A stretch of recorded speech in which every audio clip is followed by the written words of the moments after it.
लक्षात घ्या मित्रांनो, आता याच्या अगोदर सरळ व्याजावरले जवळपास आपण 60 ते 70 उदाहरणं पाहिलेत आणि याच्यानंतर पुढचा प्रकार आपण पाहिलो तो प्रकार आहे चक्रवाढ व्याज। आता पहा चक्रवाढ व्याजामध्ये काय आहे, स्पेशल व्याज नसते। म्हणजे सरळ व्याजामध्ये जसं मुद्दल आपण देऊ शकतो आणि व्याज बाकी ठेवू शकतो, इथं तसं नसते। व्याजावर व्याज आकारणी करणाऱ्या व्याजाला आपण चक्रवाढ व्याज म्हणतो। काय म्हणतो? चक्रवाढ व्याज, कंपाऊंड इंटरेस्ट म्हणून याला इंग्रजीमध्ये म्हटलं जातं। मग लक्षात घ्या, हेही काढण्यासाठी सूत्र आहे आणि याचंही उत्तर काढण्यासाठी डायरेक्ट पद्धत आहे। कुठलाही प्रश्न विचारू, प्रत्येक गोष्टी मी सांगणार आहे। पहा काय केलं, समजा मुद्दल रक्कम 3000 रुपये आहे, व्याजाचा दर 10% आहे आणि कालावधी 2 वर्ष आहे। तुम्हाला म्हटलं की बाबा या उदाहरणाचे चक्रवाढ व्याज काढा। आता हा आपल्याला प्रश्न दिला, काय म्हणतंय, मुद्दल 3000 रुपये, दर 10%, कालावधी 2 वर्ष, चक्रवाढ व्याज काढा। आता लक्षात घ्या, चक्रवाढ व्याज यासाठी सूत्र पण आहे। मग सूत्र काय आहे की चक्रवाढ व्याज बरोबर ए बरोबर पी कंसात 1 अधिक आर छेद 100 कंसाचा घातांक n। मग आता ए म्हणजे काय, तर ए म्हणजे रास, याला आपण अमाऊंट असं म्हणतो। मग रास म्हणजे काय बाबा, तर रास म्हणजे एखाद्या व्यक्तीनं दिलेली मुद्दल आणि त्या व्यक्तीनं लावलेलं व्याज, या एकूण रकमेला आपण रास म्हणतो। मग पी म्हणजे काय, पी म्हणजे प्रिन्सिपल, प्रिन्सिपल या शब्दाचा अर्थ होतो इथं मुद्दल, नाही ते प्रिन्सिपल म्हणशील प्राध्यापक। हां, आता पहा आर म्हणजे काय, रेट, ज्याला आपण दर म्हणतो। काय म्हणतो, दर। एन म्हणजे काय, नंबर ऑफ इयर। मग नंबर ऑफ इयर म्हणजे काय, तर वर्षाची संख्या किंवा कालावधीची संख्या।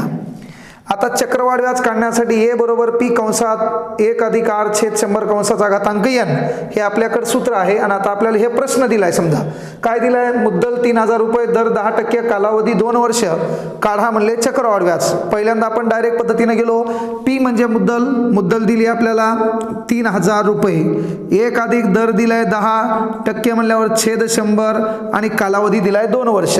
मग पहिल्यांदा हा कंस सोडून घ्या, कंस सोडल्यावर काय होईल, 10 × 10, 10 × 10 100। मग आता यांच्यात गुणाकार नंतर बेरीज दिली, 10 × 10, 10 आणि 1 11, म्हणजे कंसातलं उत्तर आलं 11/10। मग काय करणार बाबा आपण, 3000 गुणिले 11/10 गुणिले 11/10, कारण याचा वर्ग आहे, जे करताय ते काटू, 2 0 2 0 कटले, मग 11 वर्ग 121 गुणिले 30, 3 1 3, 3 2 6, 3 1 3। चक्रवाढ व्याजामध्ये नेहमी रास निघते, रास आली आपल्याला 3630, त्यानं तुम्हाला विचारलंय चक्रवाढ व्याज काढा। मग तुमचं काम काय आहे, 3630 रुपयामधून मुद्दल 3000 मायनस केले तर तुम्हाला जास्त द्यावं लागले 630। मग हे 630 व्याज आहे आणि आपण प्रकरण पाहिलो चक्रवाढ व्याज, म्हणून चक्रवाढ व्याज किती, तर तुझ्या प्रश्नाचं उत्तर आहे बाब्या 630 रुपये। किती आहे, 630। मग आता लक्षात घ्या की हा जो प्रश्न आहे डायरेक्ट पद्धतीनं कसा सोडवायचा आहे, हा प्रश्न आहे डायरेक्ट पद्धतीने। आता उत्तर किती आहे, 630। समजा तुला या प्रश्नाचं सूत्र पाठ नाही आणि तुला प्रश्नाचं उत्तर डायरेक्ट सोडायचे, तर काय करणार, वर्ष पहिलं त्या माणसाकडून 3000 रुपये घेतले, तो हा त्या माणसाने सांगितलं व्याजाचा दर 10%, मग 2 0 कटले, त्या माणसाचं त्यावर व्याज झालं 300 रुपये। जर पहिल्याच वर्षामध्ये तुला व्यवहार नील करायचा असता तर तुला 300 आणि त्या माणसाकडून घेतलेले 3000 असे 3300 रुपये देऊन व्यवहार तुला नील करता आला असता, पण तुझ्याकडे आले नाही। तुला गांजा, जुगार, तंबाखू, पुडी याची सवय होती, तू पुन्हा कर्जबाजारी झाला। त्याने सांगितलं तू लांबवायचे असेल तर लांबू शकतो, पण आपला व्यवहार चक्रवाढ व्याजाचा आहे, आता त्यावर 3300 रुपयावर भाऊ व्याज लागल आणि मग तुला पुन्हा व्याज लागलं 330 रुपये।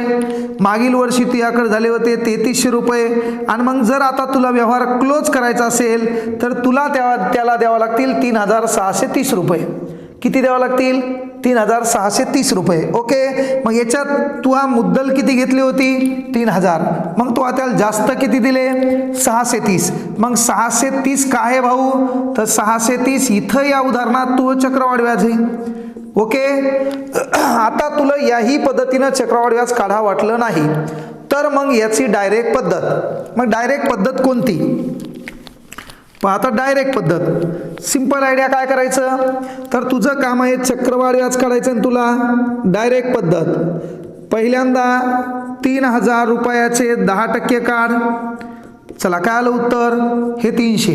तू याकडे कालावधी किती दिलाय, 2 वर्ष, मग 2 दा 300 लिहे. तुला 3 वर्ष दिला, 3 दा लिहे. कळलं, 4 दा दिला, 4 दा लिहायचं असं. आता दुसरं वर्ष, या दुसऱ्या वर्षावर पुन्हा व्याज लागते ना. मग आता या 3300चं काय कर, 10%. 300चे किती, 10%. काय आलं रे भाऊ, 30 रुपये. मग पाय, पहिल्या वर्षी किती 300, दुसऱ्या वर्षी किती 300, आणि पुन्हा वाढलेले किती 30. मग तू यावर आलेलं चक्रवाढ व्याज 300 अधिक 300 अधिक 30, आणि म्हणून तुला चक्रवाढ व्याज किती लागेल, तर तू या प्रश्नाचं उत्तर 630. डायरेक्ट कसं कळालं का, जर तुला 2 वर्ष दिलं तर काय करायचं, चक्रवाढ व्याज दुसऱ्या वर्षापासून वाढतंय ना. मग तू काम काय, पहिल्या वर्षाचं सरळ चक्रवाढ व्याज 300, दुसऱ्या वर्षी 300, आता 300वर पुन्हा 10%. जर 3 वर्ष दिलं असतं तर 300 300 300 याच्यावर 10%, याच्यात मिळवलं असतं पुन्हा त्याच्यावर 10%. सांगतो तसं उदाहरण. काय केलं आपण, चला डायरेक्ट 3000चे 10% 300, 2 वर्ष विचारलं म्हणून 300 300, दुसऱ्या वर्षापासून चक्रवाढ चालू झालं, या 300चे पुन्हा 10% किती 30. मग पहिल्या वर्षाचे 300, दुसऱ्या वर्षाचे 300, आणि व्याजावरला अतिरिक्त व्याज 30, असे तुला एकूण किती रुपये द्यावे लागतील, 630. तर हे 630 काय आहे, तो चक्रवाढ व्याज. याच पद्धतीने दुसरा एक प्रश्न सांगतो. चला हा, चला आता याच्यानंतर पुढचा प्रश्न डायरेक्ट पद्धतीने सांगणार आहे आपण. तुम्हाला वाटलं सूत्रांत करायचं तर करू शकता, पण ही जी पद्धत सांगितली याही पद्धतीने आपल्याला उत्तर यायला हवं. चला प्रश्न काय दिलाय पहा, प्रश्न नीट समजून घ्या. दशादशे 20% दराने 4000 रुपयाचे 2 वर्षाचे चक्रवाढ व्याज काढा. मी डायरेक्ट पद्धत काय काढली, डायरेक्ट 4000 रुपयाचे किती टक्के दराने, 20% दराने. मग तुझं काम काय, 4000चे 20%.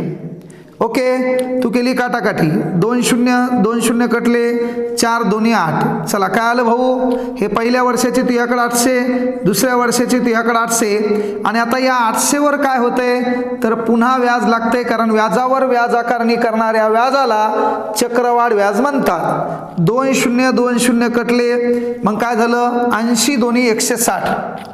80 2 किती 160. मग आता तुला काय करायची, याची बेरीज करायची फक्त. पहिल्या वर्षी 800, दुसऱ्या वर्षी 800, या 800 वर अतिरिक्त व्याज 160, आणि म्हणून तो चक्रवाढ व्याज 0 6 8 8 16 16 आणि 1 17. तुला या ठिकाणी चक्रवाढ व्याज किती द्यावं लागलं, 1760. तुला हे नाही समजलं तर तेव्हा त्याकडे पद्धत आहे भाऊ कोणती, तर मी पद्धत सांगितली डायरेक्ट पद्धतीनं उत्तर काढ. डायरेक्ट पद्धतीनं कसं, तर तुला या ठिकाणी मुद्दल दिली होती 4000 रुपये, ही लिहिली तू 4000. 1 अधिक दर दिला होता 20%, कालावधी छेद 100, कंसाचा घातांक, जो वर्ष दिलाय तो, तर तुला वर्ष दिले 2, दर दिलाय 20% आणि मुद्दल दिली 4000. पहिले कंस सोडून घे, 20 1 20, 20 5 100, 5 1 5, आणि हा 1 6.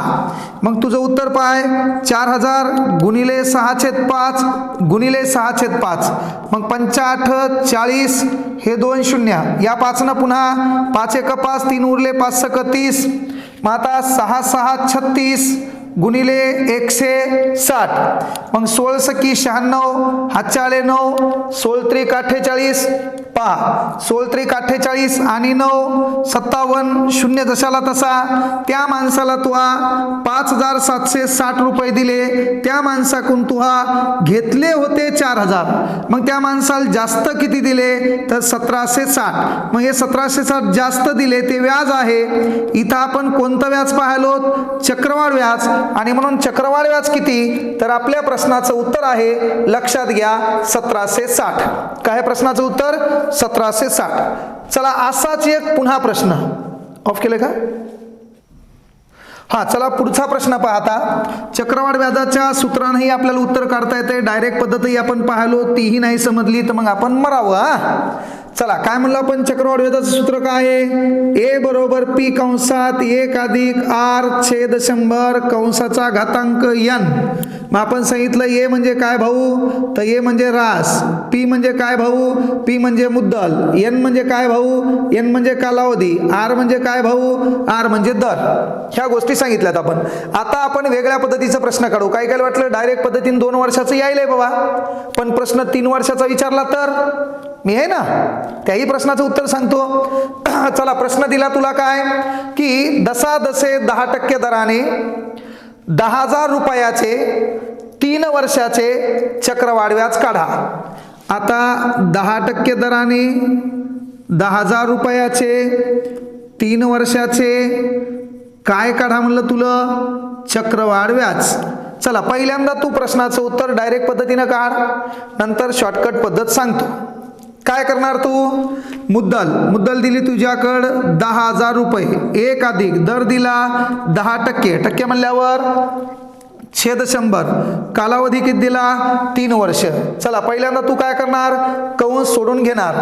मग 10 1 10, 10 10 100, 10 1 10, 10 ने 1 11. मग तुझं काम काय आहे? 10,000 गुणिले 11/10 गुणिले 11/10 गुणिले 11/10. काहून 3 वेळा? कारण घात 3 आहे.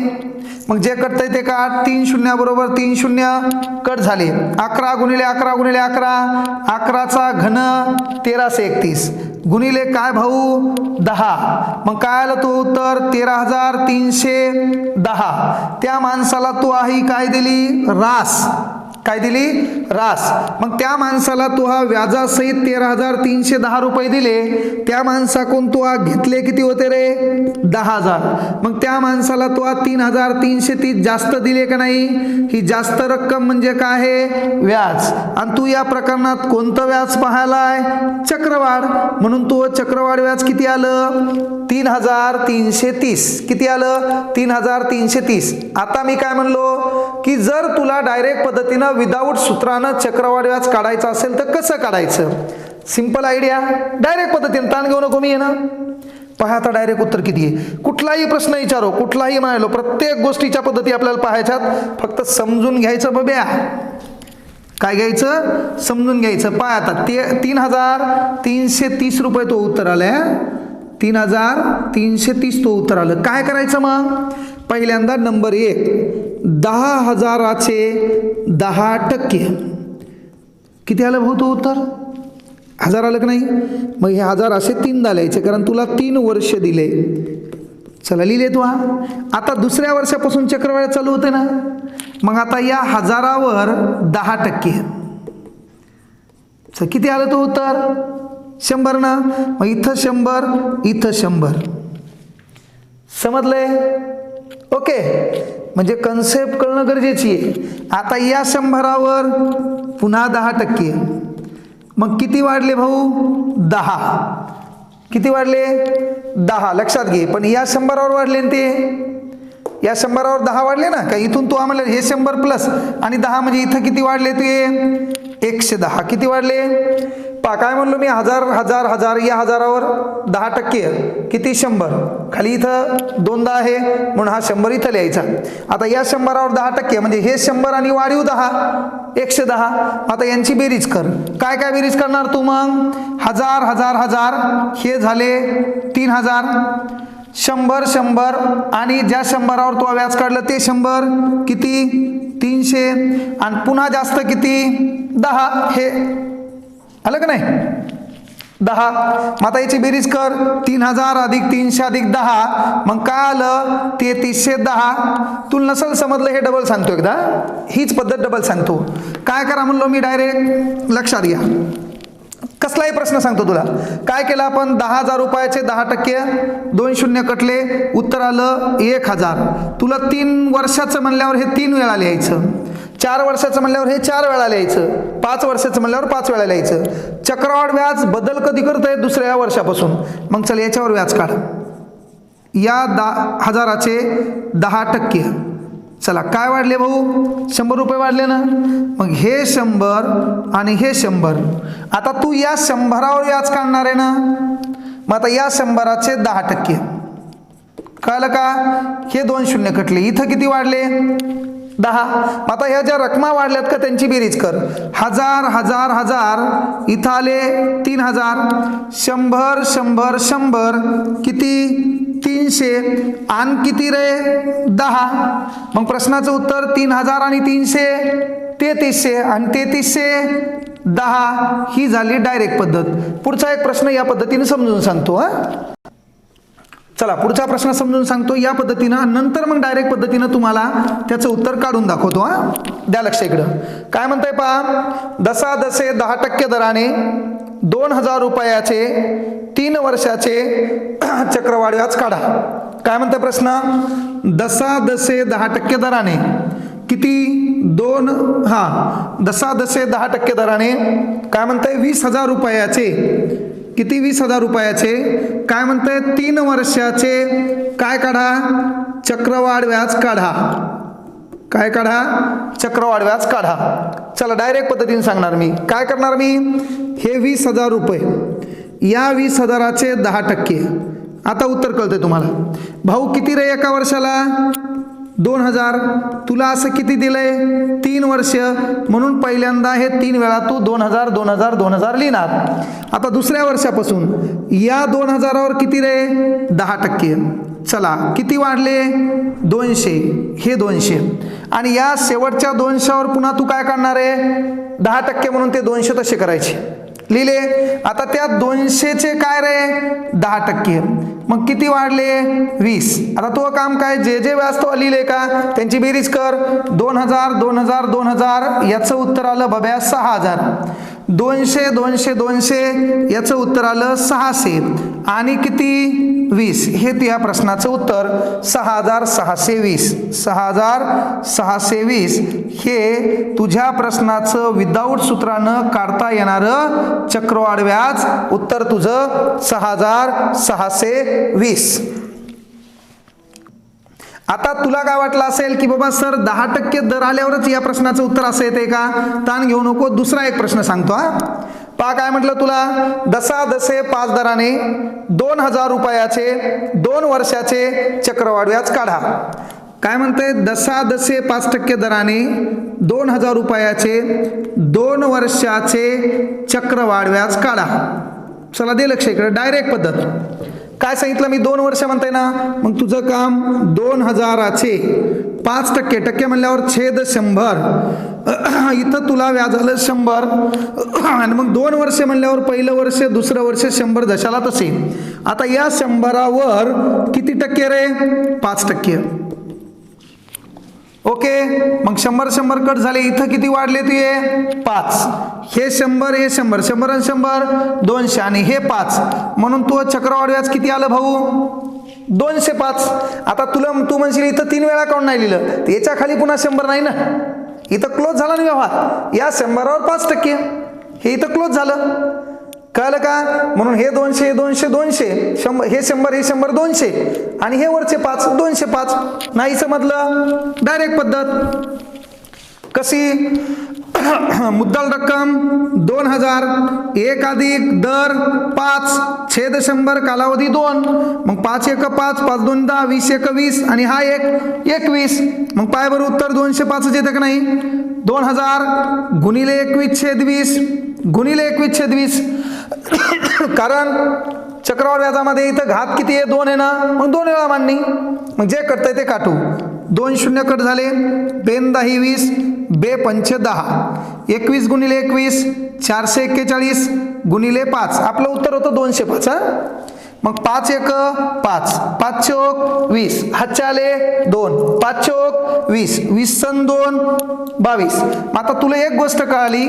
त्या माणसाला तू 2205 रुपये दिले. त्या माणसाकडून घेतले किती होते रे? 2000. मग 5तून 0 गेला 5 0 0 2तून 0 गेला 2. त्या माणसाला जास्त किती दिले? 205. म्हणजे जास्त दिले म्हणजे व्याज दिले ना. मग इथं व्याज तू चक्रवाढ व्याज पाहायलाय म्हणून तो चक्रवाढ व्याज किती? 205. हा चला पुढचा प्रश्न पाहता. या ठिकाणी पुढचा प्रश्न आपल्याला वेगळा विचारला जाईल. आपण काय पाहिलो रे? चक्रवाढ व्याज. काहीच ताण घ्यायचं नाही. कसलाही प्रश्न विचारायच्या मध्ये. आता प्रश्न काय म्हणते पहा. दशादशे 10% दराने 2800 रुपयाचे 1.1/2 वर्षाचे चक्रवाढ व्याज काढा. आता दसे 10% दराने 2800 रुपयाचे 1 वर्ष 1/2 म्हणजे तुला कळलं 1 वर्ष आणि काय भाऊ 6 महिने. तू या भाषेत काय 1.5 वर्ष काय काढा म्हणते चक्रवाढ व्याज. इथं ही डायरेक्ट पद्धत, इथं ही शॉर्टकट पद्धत. रजिस्टरवर लिहून ठेवायचं. चक्रवाढ व्याजामध्ये दराची विभागणी होते. जसं सरळ व्याजामध्ये नेहमी कालावधी वर्ष लागत होता, इथं तसं नाही. इथं महिनेवारी म्हणलं तर दर विभागला जातो, वर्षासाठी दर असतो. मग तुला एक कळावं की 10% दर आहे म्हणजे 12 महिन्यासाठी दर 10% आहे, तर 6 महिन्यासाठी दर असेल 5%. मग तो काम काय इथं दर तुला दोनदा घ्यावा लागेल. कसा? एका वर्षासाठी 10% आणि पुढच्या 6 महिन्यासाठी 5%. तुला जर म्हणलं 2.5 वर्षाचं सरळ चक्रवाढ व्याज काढा तर एका वर्षासाठी 10, दुसऱ्या वर्षासाठी 10 आणि पुढच्या 6 महिन्यासाठी 5. तुला कधी म्हणलं 1 वर्ष 3 महिन्याचं सरळ व्याज चक्रवाढ व्याज काढा तर एका वर्षासाठी 10 आणि 3 महिन्यासाठी म्हणजे 10चे 4 हिस्से 2.5. म्हणजे तुला हे कळावं दर कसा विभागला जातो.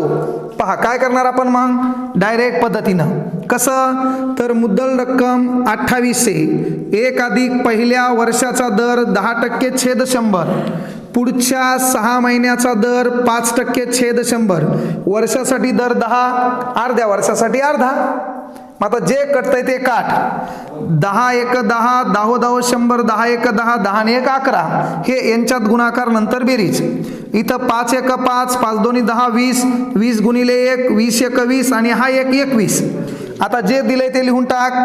मग 2800 गुणिले 11/10 गुणिले 21/20 जे कटतंय ते काटू. 2 शून्य बरोबर 2 शून्य कटले. 28 ला 2 न भागलं, उत्तर 14. आता आपण केला गुणाकार. मग गुणाकार कोणाकोणाचा? तर पहिल्यांदा 14 × 1 = 14, हातचाला 1, 14 × 2 = 28, 28 आणि 1 = 29. 14 × 1 = 14, हातचाला 1, 14 × 2 = 28 आणि 1 = 29 गुणिले 11. मग 11 × 4 = 44, हातच्या आले 4, 11 × 9 = 99, 99 आणि 4 = 103, हातच्या आले 10, 11 × 2 = 22, 22 आणि 10 = 32. म्हणजे लक्षात घ्या या ठिकाणी 3234 ही तुझी रास आली. तू त्या माणसाकडून घेतले होते 2800 रुपये. मग त्या माणसाला तू आज जास्त किती दिले? तर 12तून 8 गेला 434 रुपये जास्त दिले. आणि म्हणून इथं तू चक्रवाढ व्याज किती आहे? तर बाळा तू ह्या प्रश्नाचं उत्तर आहे 434. पण तुला वाटलं या सूत्रानं मला जायचं नाही तर याच्या अगोदर आपण चक्रवाढ व्याज काढताना पद्धत पाहिली ना, त्या पद्धतीने जाय. कसं पाय? सिंपल आयडिया, काही ताण घेऊ नको. मी हे पाय उत्तर होतं 434. उत्तर किती येतो? 434. मग काय करायचं? चला नंबर 1 2800 रक्कम 10% व्याज. चला 2 शून्य कटले. हे तो पूर्ण वर्षाचं व्याज आलं 280. आता पुढचे अर्धा वर्ष मग याची अर्धी रक्कम, पुढचे अर्धा वर्ष याची अर्धी रक्कम. मग त्याचं किती रे? 140. आणि या 140 वर तो काम काय आहे? 10% व्याज. 140 वर तो काम काय आहे? 10% व्याज. ताण घेऊ नको. मी आहे मग 2 शून्य कटले. मग इथं ते वाढले किती? पहा काय म्हणलो मी, म्हणजे प्रत्येक गोष्टी कळाव्यात आपल्याला. काय म्हणलो पहा मी, समजलंय का? मग आता पहा बरं, हे 280 अर्ध्या वर्षाचे 140 आणि त्या अर्ध्या वर्षाच्या व्याजावरले व्याज 14. तो उत्तर होतं 434. मग 4 × 4 पहा 4 आणि 1 5, 8 आणि 5 13, हातचाला 1, 1 आणि 1 2, 2 आणि 2 4. हाय का भाऊ चॅलेंज सरलं? आलं नाही तो उत्तर 434. म्हणजे तू याही पद्धतीनं चक्रवाढ व्याज काढू शकतो. चल पुढचा प्रश्न. हा चला पुढचा प्रश्न पहा.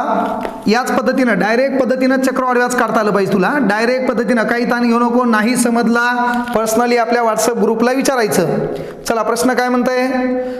दसे 10% दराने 3000 रुपयाचे 1.1/2 वर्षाचे चक्रवाढ व्याज काढा. दसे 10% दराने 3000 रुपये मुद्दलाचे 1 वर्ष आणि पुन्हा अर्ध वर्ष याचं चक्रवाढ व्याज काढा. काय काढा? चक्रवाढ व्याज काढा. चला डायरेक्ट पद्धत काय करणार? 3,000 रुपये या 3,000चे 10%. चला काय आलं रे भाऊ? 300. हे झालं तो एका वर्षाचं व्याज. मग अर्ध्या वर्षाचं किती? तर अर्ध्या वर्षाचं व्याज 150 रुपये. आता तो काम काय? या 150वर, कारण व्याजावर व्याज आकारणी करणाऱ्या व्याजाला चक्रवाढ व्याज म्हणतात. मग एका वर्षाचं 300 आणि पुढच्या अर्ध्या वर्षाचे 150. त्या अर्ध्या वर्षाच्या व्याजावरलं व्याज 10%. मग 2 शून्य कटले, हे वाढलेले 15. मग हे 15, हे 150, हे 300, या एकूण व्याजाला चक्रवाढ व्याज म्हणायचं. मग तो काम 300, 150 आणि 15. 85, 5, 5 आणि 1, 6, 3 आणि 1, 4. चक्रवाढ व्याज किती? तर तो उत्तर 465. किती? 465. बरं आणखी एक प्रश्न घेऊ आपण. चला आणखी एक प्रश्न. हा चला आता आणखी एक प्रश्न पाहू. एक सेम असाच, काही ताण घेऊ नका, याच पद्धतीनं पहा. प्रश्न काय म्हणतंय? दसादसे 20% दराने 4,000 रुपयाचे 1.1/2 वर्षाचे चक्रवाढ व्याज काढा. पहा आता 20% दराने 4,000 रुपयाचे 1.1/2 वर्षाचे काय काढा? चक्रवाढ व्याज काढा. मी काय म्हणलं? डायरेक्ट पद्धत. चला काय? 4,000 20% टक्के म्हणल्यावर छेद 100. इथं तुला मिळणार एका वर्षाचं व्याज. 2 शून्य कटले, 4 2 8. इथं तुला व्याज लागलं 800. मग तो काम काय? अर्ध्या वर्षाचे 400 आणि या 400वर पुन्हा 20% व्याज. व्याजावर व्याज आकारणी करणाऱ्या व्याजाला चक्रवाढ व्याज म्हणतात. चला पहिल्या वर्षाचे 800, अर्ध्या वर्षाचे 400, याच्यावर अतिरिक्त व्याज 20%. मग 2 शून्य कटले, 4 2 8, हे 80. 80, 400, 800 यांची बेरीज. मग काय होईल? 800 अधिक 400 अधिक 80. मग 0, 8, 8 आणि 4, 12. आणि म्हणून तुला इथं चक्रवाढ व्याज किती द्यावं लागलं? तर तुझ्या प्रश्नाचं उत्तर 1280. आता लक्षात घे, इथं काय केलं पहा आपण? चक्रवाढ व्याज पाहिलं ना. आता कधी कधी तुला प्रश्न विचारला 3 महिन्याचं चक्रवाढ व्याज काढा, 2 महिन्याचं चक्रवाढ व्याज काढा, 1 महिन्याचं चक्रवाढ व्याज काढा. अशा प्रश्नाचे उत्तर कसे काढायचे हेही आपल्याला यानंतर पाहायचंय. फक्त काय म्हणलो मी? चक्रवाढ व्याजामध्ये दराची विभागणी होते. म्हणजे दर हा वर्षासाठी असेल तर तो महिन्यामध्ये कन्वर्ट करायचा. समजा कसा? म्हणजे तुला कोणी जर म्हणलं की बाबा काय की प्रश्न असा विचारला, लक्षात घ्या की 20% व्याजाचा दर आहे आणि म्हटलं 3 महिन्याचे चक्रवाढ व्याज काढा. 20% व्याजाचा दर आहे, काय म्हणलं? 3 महिन्याचे चक्रवाढ व्याज काढा. तर तुला काय काम आहे? तू की बाबा दर हा 12 महिन्यासाठी 20% आहे, तर 3 महिन्यासाठी दर काय हे तो काढणं गरजेचं आहे पहिल्यांदा. मग काय करणार? तिरकस गुणाकार 3 गुणिले 20 भागिले 12. 3 चौक 12, 4 25.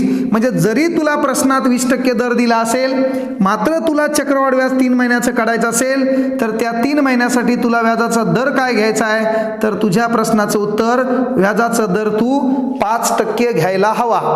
असेच प्रश्न आपल्याला उद्या अशाच पद्धतीने व्हिडिओमध्ये अपलोड करायचे. ओके, थांबू आपण या ठिकाणी. जय हिंद, जय महाराष्ट्र.